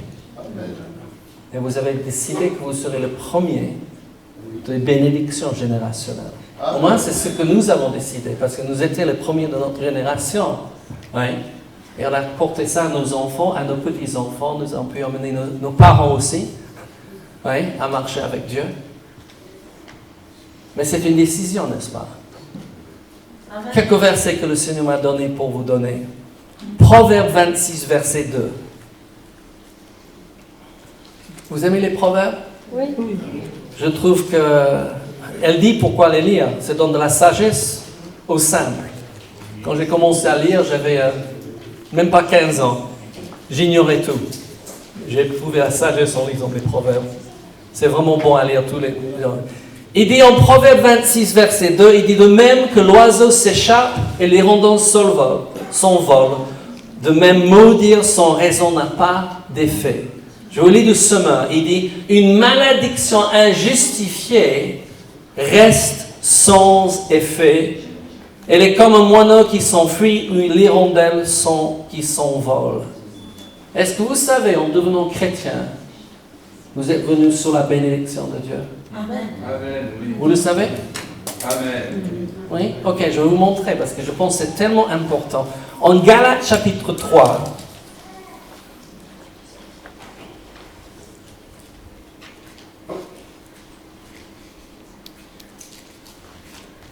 versets 13 et 14, comme vous allez voir à travers ce week-end, j'aime la Bible. Jésus a dit, vous connaîtrez la vérité, et la vérité vous affranchira. Vous trouvez que vous n'êtes pas assez libre, lisez davantage la Bible. Laissez cette Bible. Hein? La Bible est comme, il dit, c'est comme un bain, c'est comme une douche. Et il faut comprendre, je ne sais pas si vous prenez une douche tous les jours, un bain tous les jours, mais c'est bon de se laver tous les jours, n'est-ce pas? Mais se laver naturellement est important parce que c'est dommage pour la personne qui est assise à côté de nous si on ne sent pas bien, n'est-ce pas? Mais spirituellement, c'est encore plus important de sentir bien. Donc il faut se laver dans la parole. Laisse cette parole vous apporter la liberté. Et Galates 3, verset 13 dit, Christ nous a rachetés de la malédiction de la loi. On peut dire que Christ a acheté notre liberté. Amen. Étant devenu malédiction pour nous, car il est écrit, qu'est-ce qu'il est écrit? Maudit est quiconque est pendu au bois, afin que la bénédiction, tout le monde dit bénédiction, la bénédiction d'Abraham eut pour les païens son accomplissement en Jésus-Christ et que nous recevons par la foi l'Esprit qui avait été promis. Christ nous a rachetés dans la malédiction pour que nous puissions avoir la bénédiction. Verset 29, toujours en Galates 29. Galates 3. Pardon? Galates 3. Oui, je voulais voir si vous êtes toujours éveillés. Ma femme m'a dit, je ne me rappelle pas, mais elle a dit que j'ai fait une faute en 95, mais je ne me rappelle pas. Galates 3, comme j'étais en train de dire, avant que vous m'avez interrompu. Galates 3, 29 dit, et si vous êtes un Christ, je pose une question. Et quelquefois les gens, mais comment est-ce que je peux savoir? C'est simple. Avez-vous invité Jésus dans votre vie? C'est rien de compliqué. Il est mort sur la croix, il était enseveli, il est ressuscité, il a vaincu le diable, il a fait le difficile. Ce qu'on a fait, c'est recevoir Jésus comme notre Seigneur Sauveur. Si vous dites Jésus est mon Seigneur Sauveur, vous êtes à Christ. D'accord? Il dit, si vous êtes à Christ, vous êtes donc la postérité d'Abraham. Et un mot que je trouve vraiment très intéressant, héritier selon la promesse. Je suis bien en France, n'est-ce pas? Si vous recevrez du notaire, ça ne va pas lundi parce que c'est férié, d'accord? Mardi, une lettre en disant, monsieur, madame, il faut que vous veniez, oui? Vous êtes héritier. Vous irez ou pas? Bien sûr. Bien sûr? Mais pourquoi? Parce que vous voulez savoir quoi? Je suis héritier de qui? Qu'est-ce que cette personne, qu'est-ce qu'elle m'a laissé? Non? Amen. Ok, vous savez quelle est la promesse d'Abraham? Parce que j'ai rencontré tellement de chrétiens, hein, même qui ont chanté, nous sommes héritiers d'Abraham, la promesse d'Abraham. Et je dis, vous êtes héritier de quoi? Il faut savoir. Parce que si le notaire vous contacte, vous voulez savoir. On m'a laissé quoi? Un appartement? Une maison? Amen? Mais j'entends de l'histoire d'un jeune homme qui tondait la pelouse d'un monsieur qui n'a jamais eu des enfants. Et ce monsieur lui dit, je veux que tu viennes mon héritier. Il dit, non, monsieur, je ne vous connais pas. Mais il continue et finalement, il dit, ok, mais il n'avait aucune idée. Il a pensé que ce monsieur avait cette maison. Après, il a pris, après le décès de ce monsieur, il est devenu son héritier, qui ce monsieur était propriétaire de plusieurs bâtiments, d'immeubles, à Genève. Oui. Le notaire vous contacte et dit, vous êtes héritier, vous voulez savoir, n'est-ce pas? Magnifique histoire des amis qui ont une église à Marseille et qu'ils avaient demandé donc d'acheter cette église. Ils ont offert la moitié du prix de ce que le propriétaire voulait. Et le propriétaire aimait leur vision de ce qu'il voulait faire, un café-bar et tout ça. Il dit, voilà, ça va être tant. Le seul problème, c'est qu'il n'avait rien. Mais il y avait un monsieur qui venait à l'église depuis 11 ans à pied et il pensait qu'il était SDF. Ouais. Et un jour, ils ont l'appel de notaire qui l'appelle et dit, monsieur un tel vient de décéder. Et le pasteur dit tout de suite, mais vous savez, s'il y a des frères, on s'occupe, on paiera son enterrement. Et il dit, non, vous n'avez pas compris. Il dit, comment? Il dit, mais il a mis l'église, vous êtes héritier, et il a dit des actions. Oui? Et il dit, oui, ok, c'est quoi? Il dit, il a 75 000 € d'actions. Ok? Par le temps que ces actions sont vendues, c'était pas 75, c'était 80 000 €, la moitié de ce qu'ils avaient besoin de mettre pour l'achat de l'église. Dieu est bon, n'est-ce pas? Est-ce que vous savez que Dieu a des moyens auxquels vous n'avez jamais imaginé? Et on a besoin d'arrêter de regarder avec nos yeux naturels et utiliser les yeux de la foi. Parce que quand Dieu nous appelle à faire quelque chose, quelqu'un dit, avec la vision vient la provision. Amen. Amen. Parce que si Laure et moi, nous ne sommes jamais posé la question, combien ça nous coûterait? Qui va payer? On ne serait jamais quitté les États-Unis. Aux États-Unis, on avait des bons travails, on gagnait bien notre vie. On a tout quitté parce que Dieu nous a appelés en France où personne ne nous attendait. Et les gentils Français, chaque fois qu'on disait ce qu'on allait faire, nous a dit, mais vous êtes fous, c'est impossible.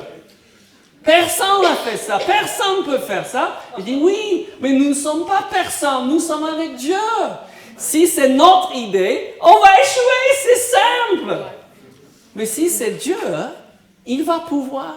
Amen. Et il a pourvu. Oui? Aujourd'hui, l'église à Nice, le bâtiment est payé, il y a des pasteurs salariés, l'église ne s'arrête pas de grandir. Pourquoi? Parce qu'on a cru la parole de Dieu. Ce n'est pas ce que John et Laura a fait. Je ne suis pas si intelligent que ça. Mais c'est Dieu qui a fait. Pardon?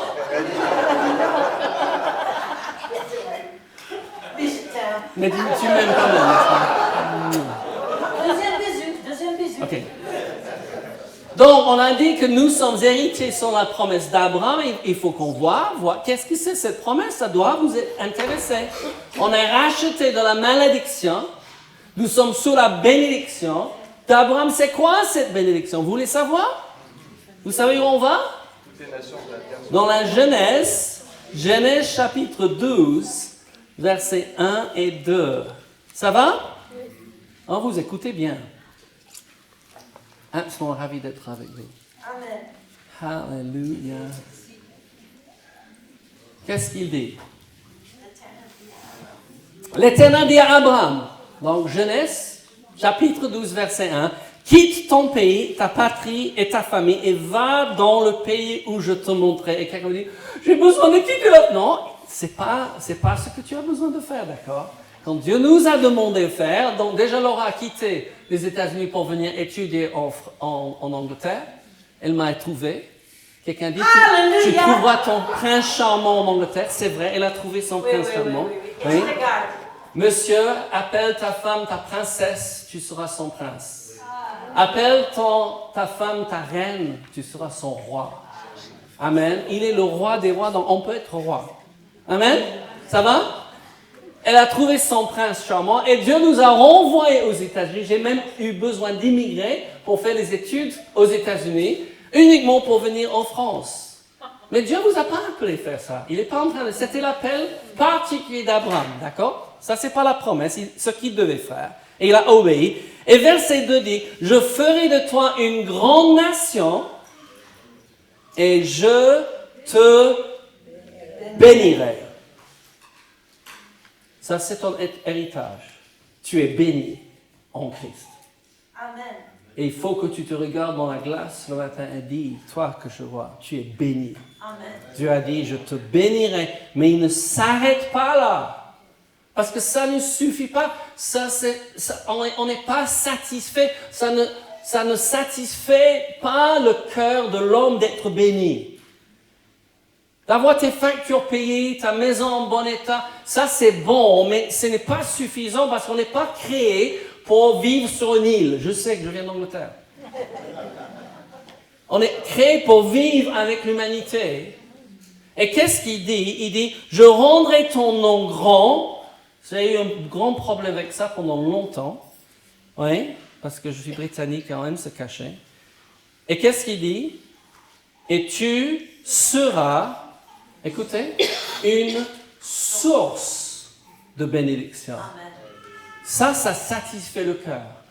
Quand on peut être une source de bénédiction pour les autres, ça satisfait le cœur. Ça ne suffit pas d'avoir les factures payées. Même d'être en bonne santé, et que c'est bon d'être en bonne santé. Hein? C'est bon d'être marié, heureux, d'avoir les enfants, mais ça ne suffit pas. On veut bénir, c'est pourquoi les parents, c'est bien, mais les grands-parents, c'est encore mieux. Il y a quelque chose qu'on peut faire pour nos petits-enfants qu'on n'avait pas pu faire. Oui, c'est pourquoi je dis toujours aux parents, quand vous avez envie de tuer vos enfants, ne les tuez pas, parce qu'un jour, ils vont vous donner des petits-enfants. Je plaisante, mais quelquefois on a... Non, on a aimé... Moi je dis, si vous avez aimé être parent, vous allez adorer être grands-parents. Mais Dieu nous a appelés à être des sources de bénédiction. Oui, je suis racheté de la malédiction pour être une bénédiction. Amen. Une source de bénédiction. Amen. À vous de jouer. Regardez votre voisin à droite et vous lui dites, tu es une source de bénédiction. Si vous n'avez pas quelqu'un à droite, vous dites à la personne à gauche, vous êtes une source de bénédiction. Vous pouvez tourner derrière vous, si vous n'avez pas ça à côté de vous. Tournez derrière ou devant, dites, vous êtes une source de bénédiction.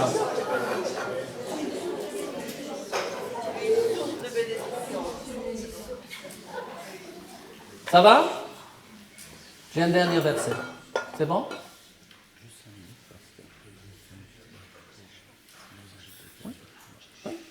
Je termine. Jean 10, verset 10. On avait l'impression, quand Dieu nous a dit c'était l'heure de venir en France. Il faut savoir que nous sommes partis aux États-Unis faire nos études, ignorant où Dieu allait nous envoyer en France. Nous sommes venus en lune de miel en France. La première fois que Laura est venue en France, c'était mariée avec moi. Tu imagines, ça aurait été extraordinaire, non? C'était. Génial. Et elle a pleuré. En quittant la France pour retourner en Angleterre, elle a pleuré. Elle dit, pourquoi tu pleures? Elle dit, je me sens chez moi pour la première fois.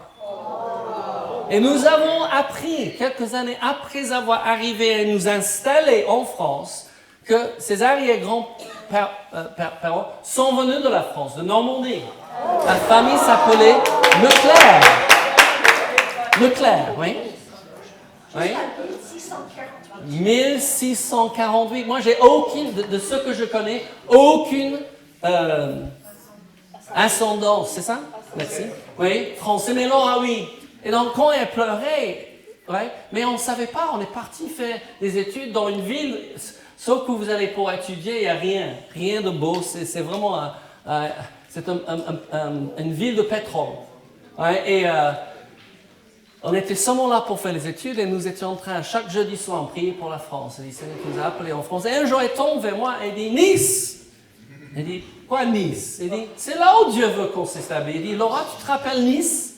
Pendant notre lune du miel, on a passé par Nice. Elle dit, tu veux t'arrêter? Elle dit, non! J'aime pas les grandes villes. Elle s'est brûlée parce qu'elle est irlandaise aussi. Elle prend un coup de soleil en 5 minutes. Hein? Certains vous comprenez ça. On ne va pas sur le plage. Et peut-être c'est aussi pourquoi Dieu nous a appelés à Nice, et pas vous. Parce que vous aurez passé toute votre vie sur le plage, pas nous, d'accord? Je ne sais pas. Hein? Et c'est elle qui a entendu Nice. Et Dieu nous a donné ce verset. Tu vois, quelquefois tu lis ta Bible et c'est comme si un verset sursaute du page. Et je ne sais pas si vous avez vécu ça, mais vous dites, je m'accapare de ça. Et c'est Jean 10. Et c'est un verset, peut-être vous connaissez bien, il dit le voleur, et c'est rare, parce que Jésus a très peu parlé du diable. Parce qu'on devait très peu parler du diable. On ne doit jamais parler avec le diable, on doit lui ordonner de partir s'il se manifeste. Mais il a très peu. Mais il dit le vol ne vient que pour dérober, égorger et détruire. Et il faut savoir que les choses qui viennent dans votre vie viennent pour dérober, égorger et détruire. C'est du diable. C'est jamais de Dieu. Amen. Je répète. Les choses qui viennent pour dérober, égorger et détruire, c'est toujours du diable. C'est jamais de Dieu. Pourquoi? Parce que Jésus dit, je suis venu. Et moi, je dis, il est venu sur terre, mais aussi, il est venu dans votre vie. Il est venu dans ma vie pour faire quoi? Pour me donner la vie, et la vie même en abondance. Et l'abondance, c'est pas d'être béni. L'abondance, c'est que votre coupe déborde et que vous devenez une source de bénédiction. J'ai entendu qu'on a les invités qui arrivent. Pasteur. Je te passe le micro. Merci. Tu veux que je lui donne le... Je l'ai déjà, ouais. Oh, tu as déjà un. Ouais, moi j'ai compris pourquoi ils ont choisi Nice, parce qu'en anglais ça se dit nice. Oh, c'est une belle ville, vous allez y aller quand même. C'est ça. Nice is nice. Nice. Voilà, on va continuer ce soir. Ce soir sera une soirée un peu festive et on veut que ce soit comme ça parce que Jésus aime la fête. Yes. Dieu aime la fête de ses enfants. Nous aussi, on va faire des anniversaires là, dans pas longtemps. On aime faire la fête avec eux. C'est pas juste une question de grands-parents, c'est la mentalité du royaume. Yes. Vous êtes d'accord avec ça? Oui. Ok. Alors là maintenant, on a prévu un temps un peu officiel. On appelle ça le vin d'honneur. Il y a quelques personnes qu'on veut honorer spécialement. Après, on voudrait honorer tous ceux qui sont là, parce que vous êtes des héros, parce qu'il y a tellement de choses à faire en ce moment qu'on est des fois surbookés. Et on ferait n'importe quoi, on ferait tout, quoi. Donc, vous avez bien choisi, vous êtes au bon endroit, et on va prendre un petit vin, un verre ensemble. Mais en tout cas, voilà, c'est un moment de réjouissance aussi, et de communiquer la bénédiction à cette ville de Port-les-Valence. Vous êtes d'accord de bénir Port-les-Valence? Oui. Parce que c'est la porte de Valence. Et les Valentinois derrière sont aussi arrosés. Alors merci à vous tous. Et puis on va maintenant pouvoir se diriger vers le banc qui est derrière, là, juste devant la séparation verte. Ce sera notre vin d'honneur. Merci et à tout de suite. Alors tout d'abord, on fait un petit peu d'historique. Ça va durer à peu près 4 heures. Non, entre les deux guerres, 1922 et 1939, il s'est passé quelque chose qui a démarré à Establé, à côté de la Motte Chalancon. Il y en a qui connaissent la Motte Chalancon. Establé, c'est perdu dans la route. À Establé, il y avait une dame qui s'appelait Alice Ponson, qui était bergère. Et à l'après-guerre, un jour, elle était dans un culte au petit temple d'Establé. Et tout à coup, elle tombe à genoux, elle pleurait, elle dit « Mais mon Dieu, je ne suis occupé que de mes brebis. Je ne suis pas occupé de toi. Je suis vraiment... Je me sens mal, quoi. J'ai besoin de vivre quelque chose avec vous. » Elle se repentait, en fait. Alors, tous les hommes ont été saisis. Un petit groupe. Establé, ça... Moi, j'y allais parce que j'avais une grande-tante là-bas. J'étais petit, mais c'est mon minus, un gros amour, si vous voulez. Voilà. Ça a fait tache d'huile. Tout ce groupe, tout à coup, a été saisi en disant « On vit loin de Dieu, quoi. Qu'est-ce qu'on fait de notre vie? Celui qui nous a aimés, on s'en occupe même pas. » Et ça a fait tache d'huile à la Motte Chalancon le soir même, parce que ça, c'était le matin. Le soir même, à la Motte Chalancon, pareil, il y a un mouvement de repentance, de prise de conscience que la vie, on en fait ce qu'il faut, on laisse des choses de côté qui sont importantes. Voilà. Et puis, ça a été Nyons, Dieu le fit, toute la Drôme, où il s'est passé ce mouvement. C'est un mouvement qu'on a appelé le réveil de la Drôme. Alors, comment ça s'est fait? Moi, je vous donne le début. Et après, il y a 4 jeunes pasteurs qui avaient entre 25 et 35 ans qui ont commencé à sillonner les villages, les généralités. Il y avait des fermes, c'était rempli, les gens s'asseyaient sur les fenêtres dans la cour à côté pour écouter l'évangile de Dieu, lire la Bible, etc. C'était un moment qui surprenait les journaux parce que des instituteurs qui étaient souvent un peu anti-cléricaux, tout à coup, c'était saisi par Dieu, le notaire, l'institut, le maire, parfois aussi, et voilà, ça touchait tout le monde.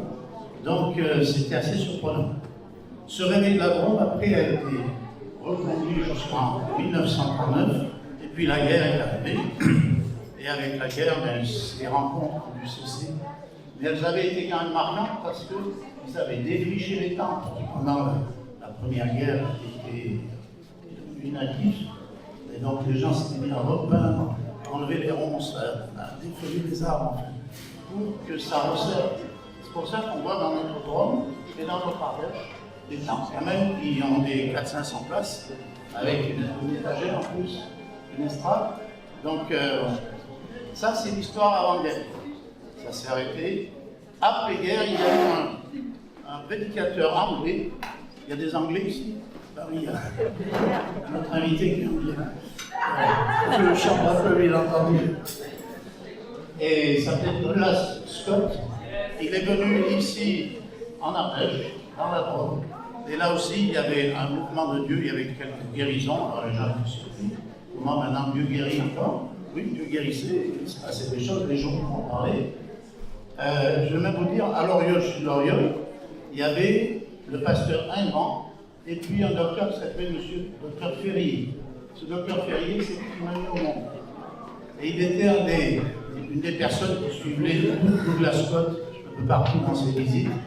Très intéressant. Alors, je ne vais pas faire plus long, mais si vous voulez, ça nous relie un petit peu à ce passé. Alors, on n'invente rien, car le chrétien Grand Ardèche a pris la suite de tout ça bien plus tard. Nous, on a commencé, c'était en 2006, donc il y a un certain temps, mais ce n'était pas tout à fait l'après-guerre. Qu'est-ce qui s'est passé entre-temps? Il y a eu la Convention chrétienne des Cévennes qui a pris ce relais, et toutes les Cévennes ont été jusqu'à des auditoires de 800 à 1000 personnes, jusqu'à récemment, où les gens se retrouvaient justement pour un mouvement de réveil. Qu'est-ce que le réveil en fait?